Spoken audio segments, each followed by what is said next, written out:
찬송가 505장 부르고 9월 12일 토요일 아침 기도회 시작하겠습니다. 찬송가 505장입니다. 온 세상 위하여.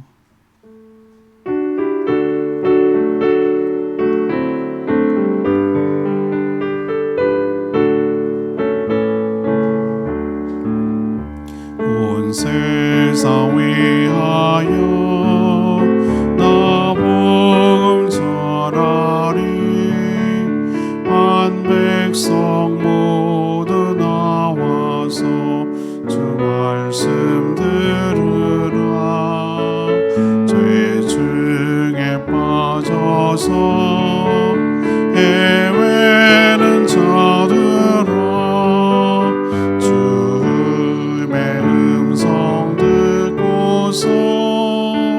너 구원받아라.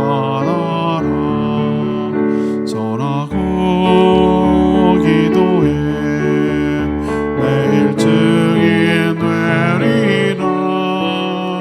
세상 모든 사람 다 듣고 그 사랑 알도록 온 세상 위하여 이 복음 전하리. 저 죄인 회개하고서 주 예수 믿으라. 이 세상 구하리. 주 돌아가신 것 나 증거하지 않으며 그 사랑 모르리. 전하고 기도해 매일 증인 되리라. 세상 모든 사람 다 듣고 그 사랑 알도록 온 세상 위하여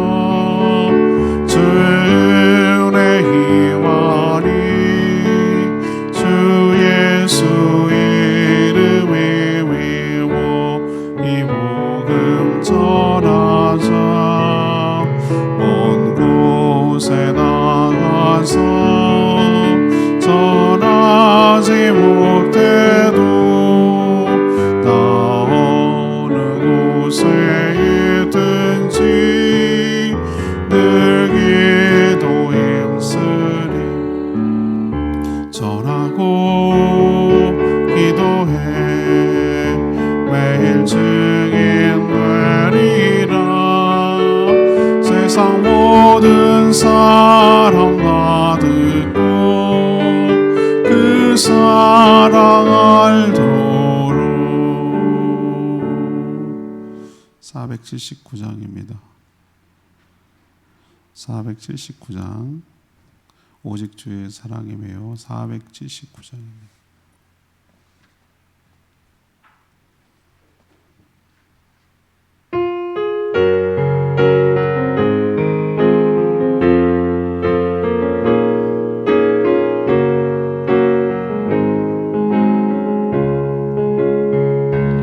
오직 주의 사랑에 매여 내 영 기뻐 노래합니다. 이 소망의 언덕 기쁨의 땅에서 주께 사랑드립니다. 오직 주의 임재 안에 갇혀 찬양합니다. 이 소명의 언덕 거룩한 땅에서 주께 경배드립니다. 주께서 주신 모든 은혜 나는 말할 수 없네. 내 영혼 즐거이 주 따르렵니다.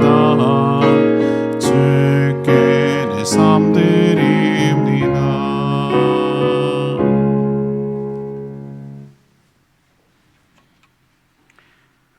말씀 고린도후서 6장 1절에서 13절입니다. 고린도후서 6장 1절에서 13절 신약 291쪽입니다. 오늘은 9월 12일 토요일 아침입니다. 9월 12일 자본문 고린도후서 6장 1절에서 13절까지 교독하겠습니다. 우리가 하나님과 함께 일하는 자로서 너희를 권하노니 하나님의 은혜를 헛되이 받지 말라. 이르시되 내가 은혜 베풀 때에 너에게 듣고 구원의 날에 너를 도왔다 하셨으니 보라 지금은 은혜 받을 만한 때요 보라 지금은 구원의 날이로다. 우리가 이 직분이 비방을 받지 않게 하려고 무엇이든지 아무에게도 꺼리끼지 않게 하고 오직 모든 일에 하나님의 일꾼으로 자천하여 많이 견디는 것과 환난과 궁핍과 고난과 매 맞음과 갇힘과 난동과 수고로움과 자지 못함과 먹지 못한 가운데에도 깨끗함과 지식과 오래 참음과 자비함과 성령의 감화와 거짓이 없는 사랑 진리의 말씀과 하나님의 능력으로 의의 무기를 좌우에 가지고 영광과 욕됨으로 그러했으며 악한 이름과 아름다운 이름으로 그러했느니라. 우리는 속이는 자 같으나 참되고 무명한 자 같으나 유명한 자요 죽은 자 같으나 보라 우리는 살아있고 징계를 받는 자 같으나 죽임을 당하지 아니하고 근심하는 자 같으나 항상 기뻐하고 가난한 자 같으나 많은 사람을 부유하게 하고 아무것도 없는 자 같으나 모든 것을 가진 자로다. 고린도인들이여 너희를 향하여 우리의 입이 열리고 우리의 마음이 넓어졌으니 너희가 우리 안에서 좁아진 것이 아니라 오직 너희 심정에서 좁아진 것이니라. 내가 자녀에게 말하듯 하노니 보다 많은 것으로 너희도 마음을 넓히라. 아멘. 사도 바울은 하나님과 함께하는 일꾼으로서 무엇이든지 또 아무에게도 꺼리끼지 않도록 매사에 조심하며 또 모든 어려움을 참고 진실하게 사역해노라고 이렇게 고백하고 있습니다. 주의 일꾼은 보잘것 없어 보이나 하나님과 함께 하셔서 존귀한 존재입니다. 사도 바울은 자신이 누구인지 그 정체성을 잃지 않고 사역을 했습니다. 고린도 교회 성도들의 마음을 넓히고 또 너그럽게 대해줄 것을 요청합니다. 오늘 질문은 주의 종은 어떻게 사역해야 합니까? 주의 종은 어떻게 사역해야 합니까? 이것이 오늘 질문입니다. 첫 번째 1절에서 8절까지 말씀, 흠이 없도록 매사에 조심해야 합니다. 사도 바울은 2절에 보니까 이사야 말씀입니다. 이사야 49장 8절 말씀을 인용했어요. 내가 은혜 베풀 때에 너에게 듣고 구원의 날을 너를 도왔다. 그리고 1절에 보면 지금은 은혜 받을 때라고 표현하고 있어요. 은혜 받을 때며 구원의 날이라고 말합니다. 바벨론 포로에서 돌아오듯 사단의 권세에서 해방되어 주께 돌아오는 때, 구원의 때라는 것이죠. 영적 추수의 때가 맞다는 것이죠.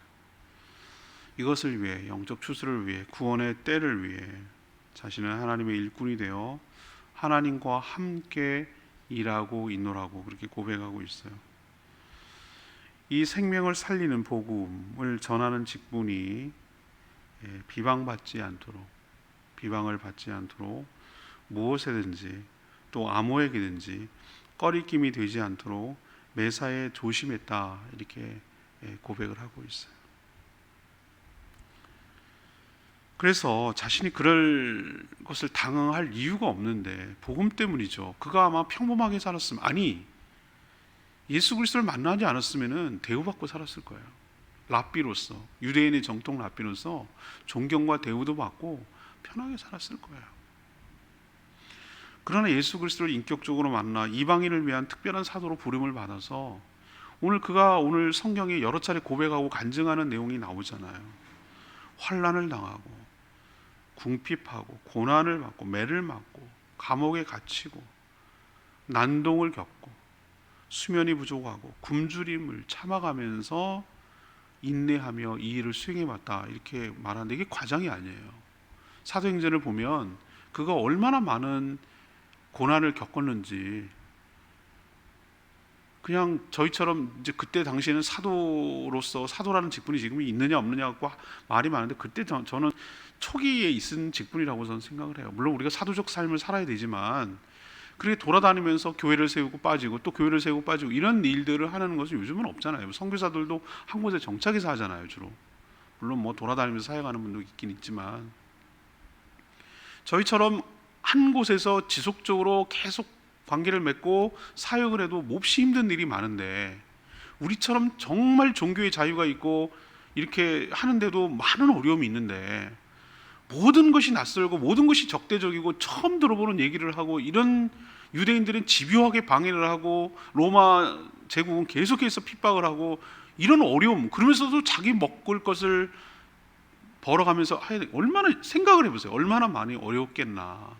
이건 사람이 하는 게 아니에요. 그래서 자기가 고백을 하는 거예요. 내가 한 게 아니라고, 하나님이 하셨다고. 이 고백이 그렇게 도전이 돼요. 그런데 이런 어려움을 겪으면서도, 이런 고생을 하면서도 성령 충만함과 거룩함으로 자기가 이 모든 일을 대응했다, 이렇게 살았다. 그래서 깨끗함과, 자기 표현하고 있어요. 깨끗함과 지식과 인내와 자비와 사랑과 진리의 말씀으로 이 환난과 어려움에 대응하며 응대하며 살아왔다라고 고백을 해요. 전 이 본문을 읽는 순간 많이 부끄럽기도 하고 많이 도전이 되는 거예요. 여러분, 그런 생각 안 드십니까? 큰 울림을 줘요. 이 시대가 특히 그래요. 복음을 통한 구원을 위해서, 하나님의 영광을 위해서 매사에 조심하고 매사에 거룩하고 여러 가지 환난과 핍박을 감수하면서 살아가는 사도 바울의 태도가 이 시대에 얼마나 많이 우리에게 도전을 주고 울림을 줍니까? 그러니까 복음이 훼손되지 않기 위해서, 하나님의 영광을 가리지 않기 위해서 매사에 조심했다는 거예요, 사도 바울은. 우리는 어떻습니까? 매사에 조심은커녕 반대로 하고 있어요. 반대로. 자신의 행동으로 인해서 복음이 막히고 자신의 행동으로 인해서, 언행으로 인해서 하나님의 영광이 훼손되는 것을 전혀 개의치 않아요. 전 그런 의미에서 이 말씀에 빗대서 그는 거짓이란 말이에요. 가짜 사도라고요. 자기 입으로 선지자라고 얘기하잖아요. 하나님의 사자라고 얘기하잖아요. 어느 시대고 항상 거짓은 있어왔고 거짓 사도는 있어왔어요. 근데 저는 말로 판단하지 않아요. 항상 말씀이 기준이 되어야 되고, 말씀을 비춰보면 딱 나와요. 여러분, 아무리 우둔하고 머리가 바보라도 이 말씀을 읽으면은 사도 바울이 어떻게 살았는지를 알잖아요. 그죠? 사도 바울을 가짜라고 하는 사람이 어디 있어요? 믿는 사람 치고. 근데 사도 바울을 딱 표준으로 놓고 보면은 뭐가 진짜고 뭐가 가짜인지 명확하잖아요. 자신의 영광을 위해서 예수 팔아먹는 거예요. 자신의, 하나님의 영광이 아니라 자신을 위해서 교회를 이용하는 거예요. 이게 거짓이고 가짜 선지자는, 가짜 거짓 선지자는 증거예요, 증거. 오히려 진짜라면 정말 하나님의 종이고라면 복음 때문에 자기가 손해를 보고, 복음 때문에 환난을 감수하고, 복음 때문에 어려움을 인내하고. 왜? 복음이 훼손되고 하나님의 영광이 가려질까 봐 매사에 조심했다. 매사에 조심했다. 거룩하고 정결함으로 살아가려고 했다. 지금 은혜의 때이기 때문에, 영적 추수의 때이기 때문에 그것이 방해받지 않으려고 그렇게 한 사도 바울의 심정이 정말 우리를 부끄럽게 하고 우리를 돌아보게 하고 우리가 어떻게 살아가야 되는지 도전을 주는 말씀인 줄로 믿습니다. 우리도, 제가 어렸을 때 너무 불편하고 힘들었는데, 아버지가 목사잖아요. 우리 아들도 그런 얘기를 가끔 해갖고 내가 참, 나는 그렇게 키우지 않으려고 무지하게 노긴, 자기 스스로가 인식이 되는 걸 아무 말도, 전 정말로 자녀들에게 그런 부담을 1도 안 주려고 정말 자유롭게 키우거든요. 내가 그런 어려움을 너무 많이 겪어가지고. 근데 얘도 의식을 하고 있어. 목사들이 그러면 안 되지. 나보고 농담 삼아 그래. 우리 아들은 농담 삼아 얘기하는데 저는 어렸을 때 그게 농담이 아니었어요. 사춘기 때 우리 아버지가 뭐 하는 직업을 숨겼다니까요. 너무 부담스러운 거예요. 왜? 내가 도와주지 못할 망정 방해는 놓으면 안 되잖아. 나 때문에 아버지가 욕먹으면 안 되잖아. 나 때문에 교회가 도매금으로 넘어가면 안 되잖아. 그때는 왜 그렇게 생각했는지. 재수도 하면 안 돼. 재수할 수 있죠 지금은. 근데 재수를 하면은 봐라 믿는 목사 자식이 말이야, 저 보라고 공부도 못해가지고 재수나 하고 이런 소리 듣는 게 너무 부담된 거예요. 저는 그 점수 확 낮춰서 갔어요. 그냥 제때 가려고.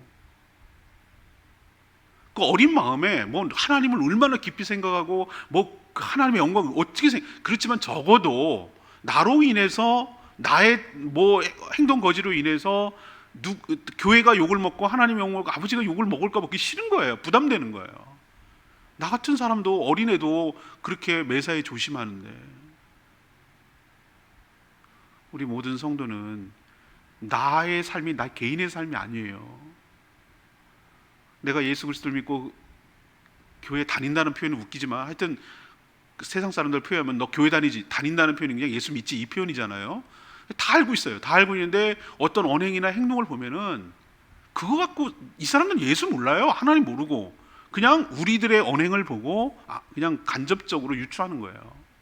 그렇다면 사도 바울의 오늘 말씀을 도전받아서 더더욱 조심스럽게 살고 나 때문에 하나님의 욕이 돌아가지 않도록, 영광이 돌려지도록, 오히려 거꾸로 나 때문에 복음이 훼손되지 않도록, 복음이 진짜 생명을 살리는 하나님의 능력인데 그게 진짜인데, 오늘 이번에 그 칼럼 이번에 주보에 보세요. 메시지인데 메시지가 너무너무 좋은데 그 메시지가 너무 좋은 메시지를 메신저가 오염돼 가지고 메시지마저 훼손될까 염려된다.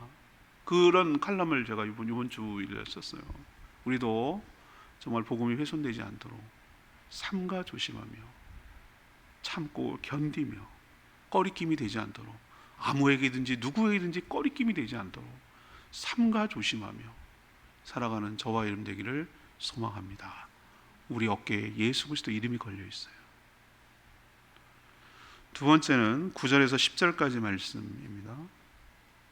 자신의 정체성을 잊지 않도록 해야 된다. 사도 바울은 이미 자신은 복음을 전에 구원을 얻게 하려는 하나님의 일꾼이다, 하나님과 함께 일하는 일꾼이라고 표현하고 있어요. 사람은 누구나 스스로 자신을 어떻게 생각하느냐는 정체성, 아이덴티티라고 그러죠. 정체성에 따라 살아가게 되어 있어요. 내가 나를 누구라고 인식하느냐가 나의 삶을 규정하고 행동과 언행이 나온다고요.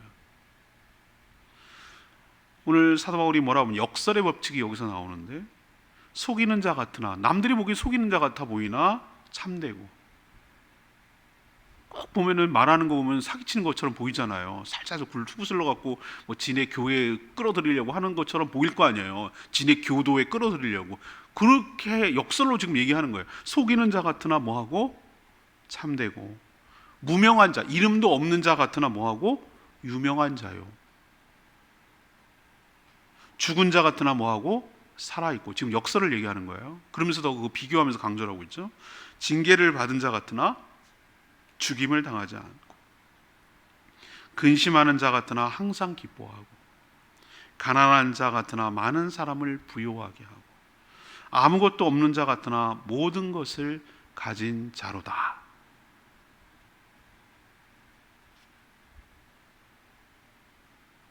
(8절에서) (10절까지) 쭉 설명해 놓은 거예요.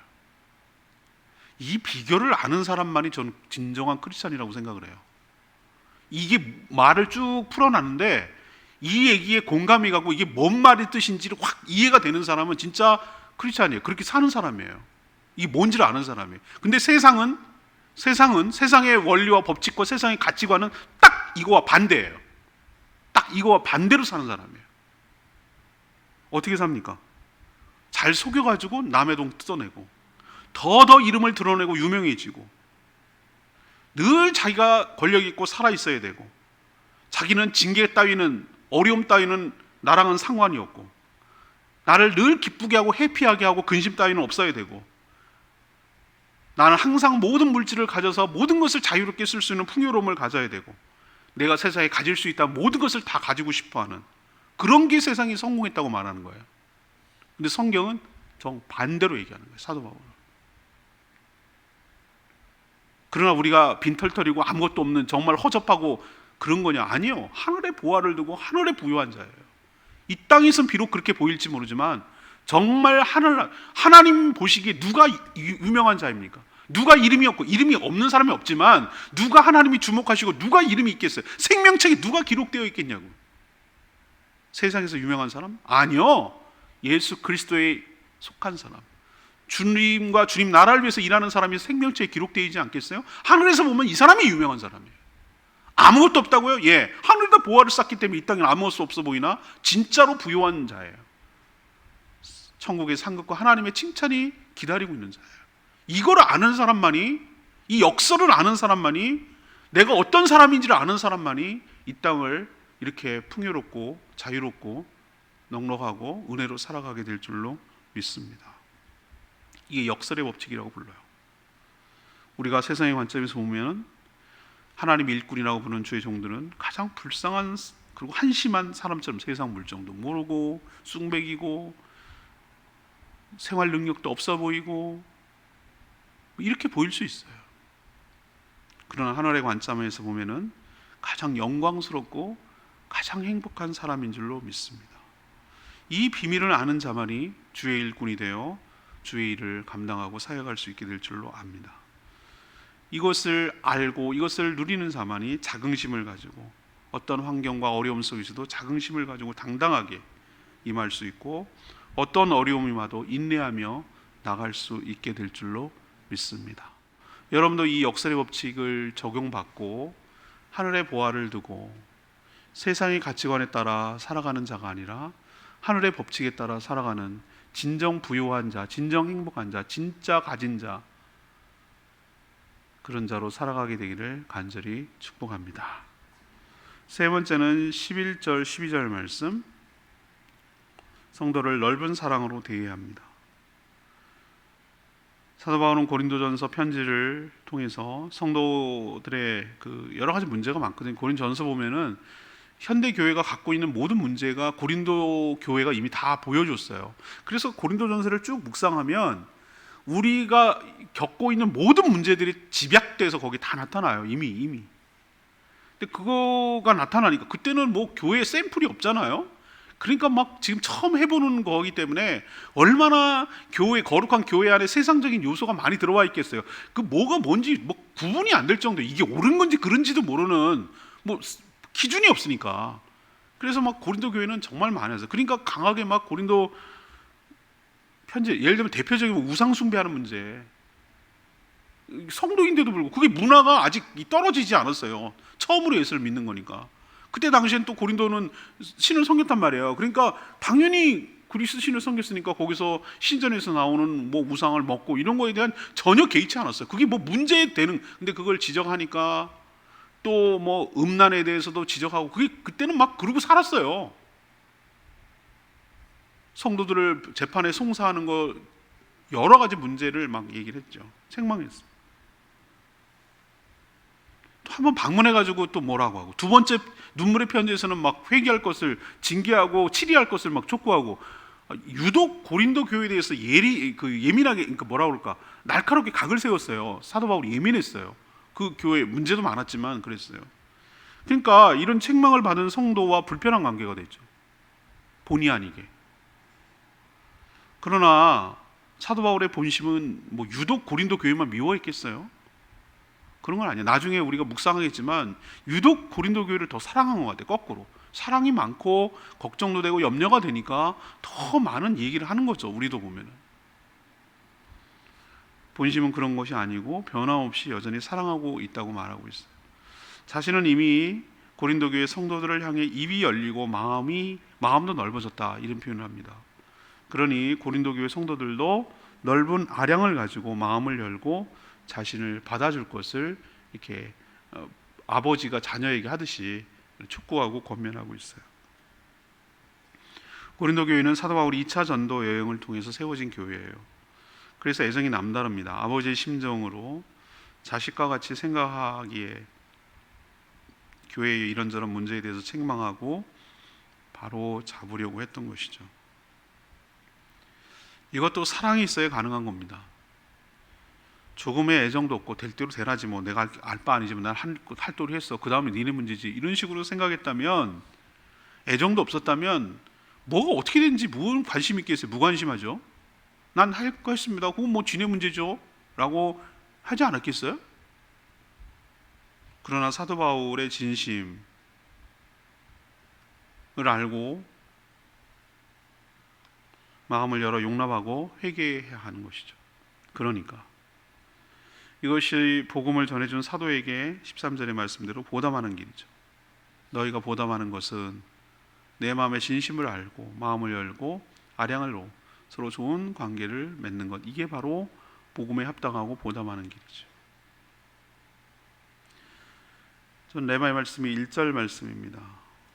우리가 하나님과 함께 일하는 자로서 너희를 권하노니 하나님의 은혜를 헛되이 받지 말라.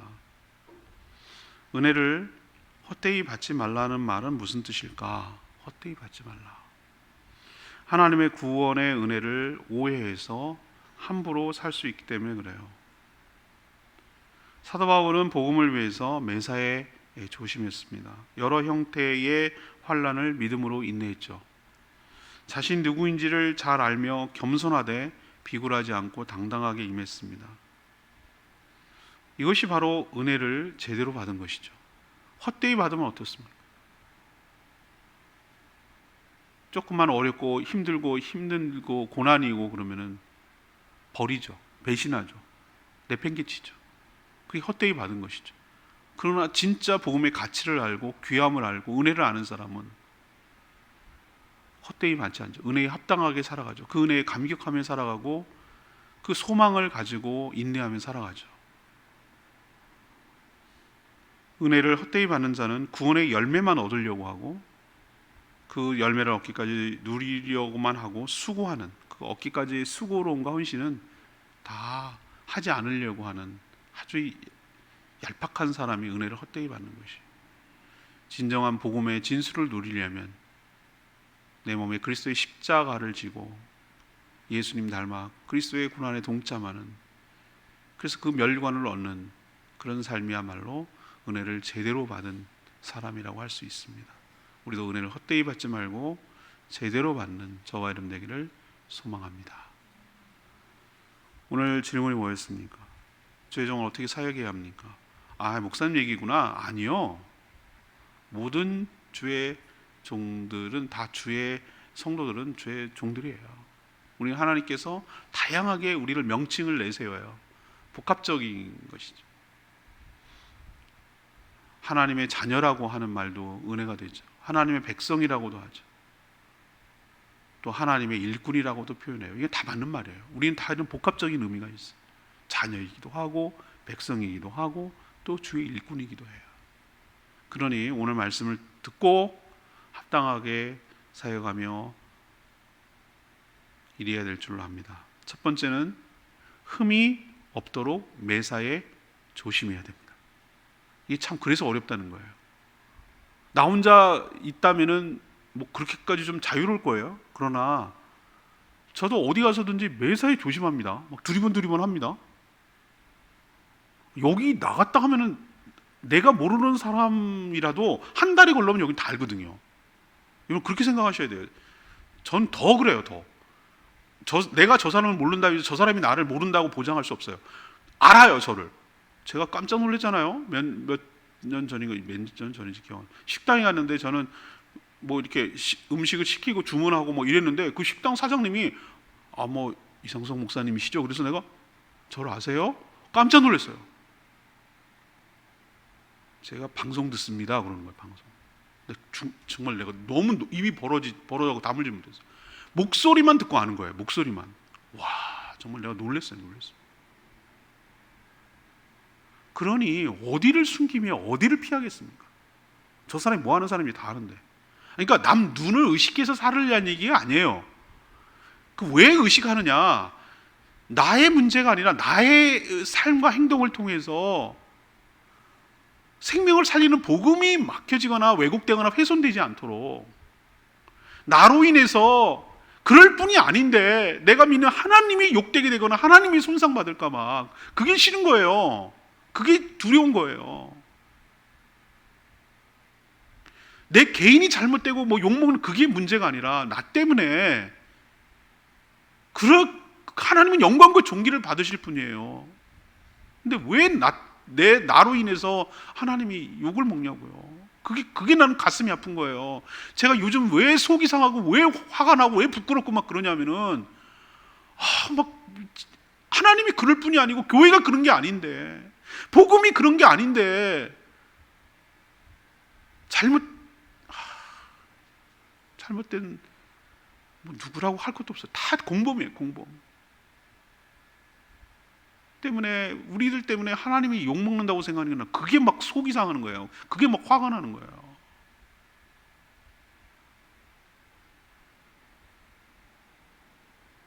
여러분, 흠이 없도록 매사에 조심하며 살아가는 저와 여러분 되기를 소망합니다. 우리 어깨에 하나님의 명예가 걸려 있어요. 우리는 남들이 볼 때 우리는 우리 개인으로 보는 게 아니라 예수 그리스도로 봅니다. 그러니까 정말 조심해서 살아야 돼요. 손해봐야 돼요. 환난을 경험해야 돼요. 욕 들어 먹어야 돼요. 그게 정상이에요. 두 번째는 자신이 누구인지 정체성을 잊어버리면 안 돼요. 그럼 나만 손해보라고? 맨날 나만 당하라고? 그게 아니에요. 오늘 역설의 법칙을 얘기하잖아요. 근심하는 자 같으나 항상 기뻐하고, 가난한 자 같으나 많은 사람을 부요하게 하고, 아무것도 없는 자 같으나 모든 것을 가진 자고, 무명한 자 같으나 유명한 자요. 이 역설의 법칙이 뭔지를 알아야 돼요. 이게 깨달아져야 돼요. 내가 누구인지를 알게 되는 거예요. 진짜 천국의 비밀을 알고 나만이 알고 쏙닥쏙닥 아는 하나님의 그 뒤로 들어오는 하나님의 소스가 있어야 되는 거예요. 은혜가 있어야 되는 거예요. 이게 깨달아지는 거예요. 그래서 힘이 나는 거예요. 남들이 보면 바보라고 그러죠. 저런 멍청하고 바보 같고 세상 물정도 모르고 저렇게 살아간다고 하지만 니네가 모르는 게 있거든. 하나님과 있거든. 하나님으로부터 공급받거든. 누가 유명한 자인가? 누가 모든 것을 가진 자인가? 누가 모든 것을 행복하게 하는 자인가를 그 사람들은 몰라요. 알아려고도 하지 않고. 우리는 알아야 돼요. 그래서 정말 세상과 초월해서 하늘의 법칙에 따라 살아가는, 차원이 다른 삶을 살아가는, 세상이 감당치 못하는 삶을 살아가는 저와 여러분 되기를 소망합니다. 이게 바로 아이덴티티에서 나오는 거예요. 세 번째는 뭐예요? 성도를 너그럽게 넓은 사랑으로 진심을 알아주고 왜 그랬는지를 알아주고 그 사랑을 이해하고 너그럽게 안양으로 서로 대하며 베풀며 서로 긍휼히 여기며 불쌍히 여기며, 지금은 공사 중이라고 생각하고 현재의 모습이 전부가 아니라고 생각하고 진짜 본심은 그렇지 않다는 걸 믿어주고, 그 작은 것에 확 넘어버리지 말고 신뢰하고 믿어주고 기다려주고 인내하고 이렇게 할 때 공동체가 무너지지 아니하고 사단의 공격을 받지 않게 될 줄로 믿습니다. 이 말씀 붙들고 오늘 기도하기 전에 찬양집 479장 부르고 기도합니다.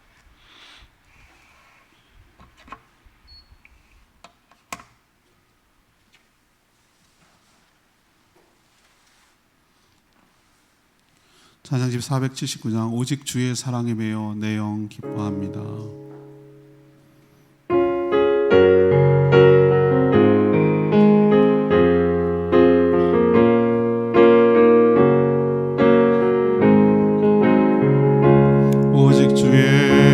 오직 주의 사랑에 매여 내 영 기뻐 노래합니다. 이 소망의 언덕 기쁨의 땅에서 주께 사랑드립니다. 오직 주의 임재 안에 갇혀 내 영 기뻐 찬양합니다. 이 소명의 언덕 거룩한 땅에서 주께 경배드립니다. 주께서 주신 모든 은혜 나는 말할 수 없네. 내 영혼 즐거이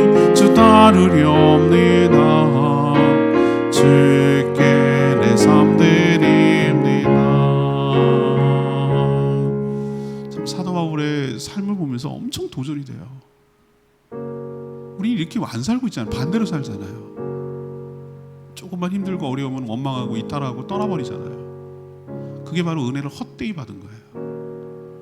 우리가 그리스도께 은혜를 받았으면 고난도 함께 받아야 될 줄로 믿습니다. 나 때문에 복음이 훼손되지 않도록, 나로 인해서 하나님의 영광이 가려지지 않도록 매사에 정결하고 거룩하게 살아가는 저희들 되게 하여 주시옵소서.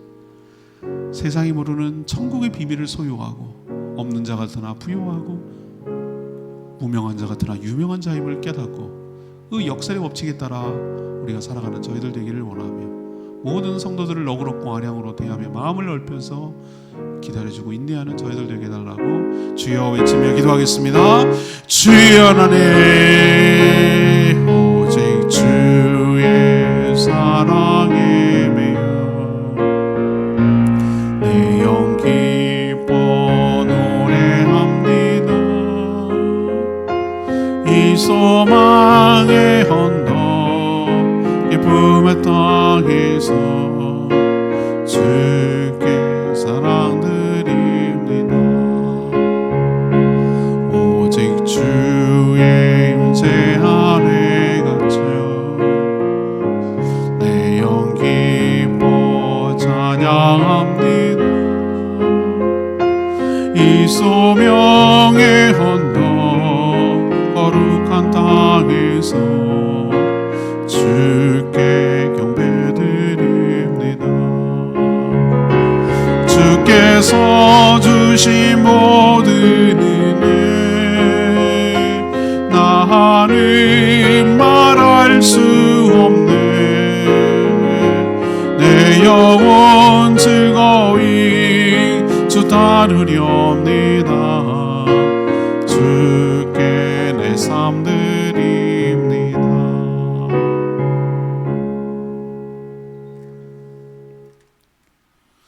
하나님, 오늘 말씀을 통해 큰 도전을 받습니다. 하나님의 영광이 가려지지 않도록, 복음이 왜곡되거나 훼손되지 않도록 저희도 매사에 조심해야 하는데 그렇지 못했음을 고백합니다. 무엇에든지 누구에든지 꺼리낌이 없도록 살지 못한 죄를 회개합니다. 복음을 전할 때 여러 환난과 핍박이 있겠지만 하나님이 주시는 은혜를 받고 인내하며 이겨내게 하여 주시옵소서. 자신이 누구인지 정체성을 잃지 않고 겸손하되 당당하게 복음을 전하는 저희들 되게 하여 주시옵소서. 하나님께서 우리를 너그럽게 대하듯이 모든 성도들을 넓은 아량을 가지고 너그럽게 대하게 하여 주시옵소서. 오늘도 하나님 앞에 간구하는 기도마다 응답하여 주시옵소서. 힘들고 어려운 시대를 살고 있는 저희들 은혜를 헛되이 받지 않게 하여 주시옵시고 그리스도께 은혜를 받았으니 고난도 함께 받게 하여 주시옵소서. 마지막 때에 너희들 믿음을 보겠느냐?